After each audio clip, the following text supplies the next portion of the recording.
Alright mga lodi, mayroong nag-send sa akin, pinababasa ito at ano daw yung comment ko. Basahin natin.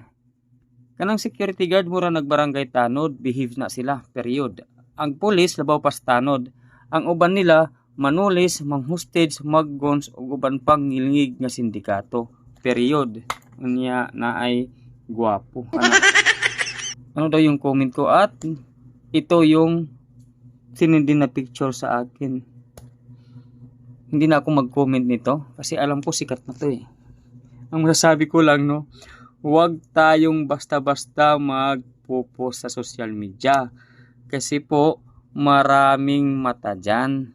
Opo, kahit i-delete nyo yan, mayroong mabibilis ang mga kamay. Kaya ingat po tayo, lalo na sa ating mga men in uniform. Pero duda ko parang hindi naman to siguro nasa our active. Baka awol to. Kasi sino naman magko-comment na ganito.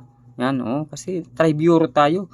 Close tayo, ganito tayo. PGMP, tri-bureau yan. PNP at saka BFP. Hindi yan na nagtutulungan yan. Ito, pang ano to, pang terorista to na comment or post. Pang NPE ito.